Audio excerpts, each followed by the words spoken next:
भारतीय मजदूर संघ पक्षरु मोहना बिजु कल्याण मंडप रे जिला स्तरीय सम्मेलन आज दिन 11टा समय गजपति जिला मजदूर संघरे सामिल रहिथिबा अंगनवाड़ी कर्मी और सहायक माने मोहना स्थित हाईस्कूल पड़िया रे एकत्रित होइथिले।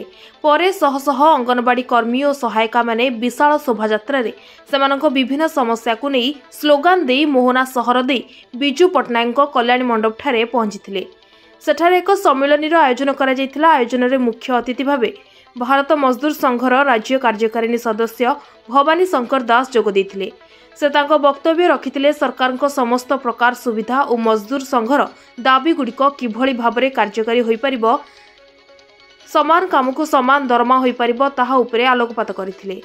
सेहिपरि सम्मानित अतिथि भावे ओडिशा पूर्व प्रांत सामाजिक समर सत्ता प्रमुख तरणी सेन दास को सह वरिष्ठ आईन परामर्शदाता विश्व रंजन दास, गजपति जिलार समस्त ब्लॉक रे संगठन किपरि सुदृढ़ होई परिबो ताहा सहित अधिकरु अधिक अंगनवाड़ी कर्मी सहायिका और आशा कर्मी संघरे जड़ित होई परिबे ताहा निजर अभिभाषण रे रखिथिले। शेषरे 6 जन अवसर होइतिबा और मृत्युवरण करिथिबा अंगनवाड़ी कर्मी और सहायिका को 4,50,000 टंका संघ पक्षरु सहायता राशि दिया जायतिला।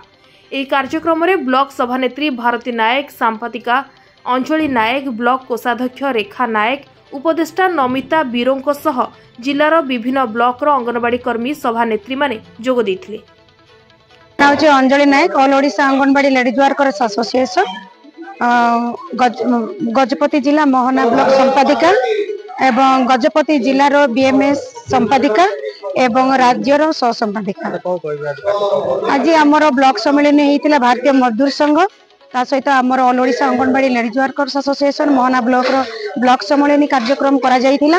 एथिरे आमर स्टेट अध्यक्ष जोटा कि आमर डॉक्टर भवानी शंकर दास एवं एडवोकेट विश्वरंजन दास एठी उपस्थित थिले एवं आमर बीएचपी रो प्रमुख नेता जे कि आमर तारिणी सेन दास से मध्य उपस्थित थिले एवं एथिरे आमर संगठन रो सुदृढ़ निमंते को भले कार्य करा जिबा दरकार से ऊपर आलोचना करा जायतिला एवं से बेसिस रे आमर बीएमएस रो कमिटी गठन करा जायतिला।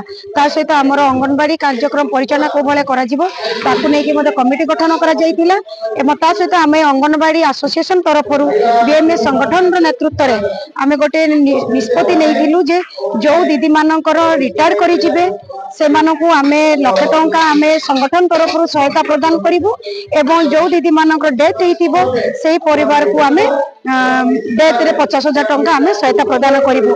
ऑलरेडी आज आमे 3टा डेथ केस रे आमे 1,50,000 टंका सहायता प्रदान करिछु एवं रिटायरमेंट रे हमर 3 लाख टंका रिटायरमेंट बेनिफिट सहायता प्रदान करिछु।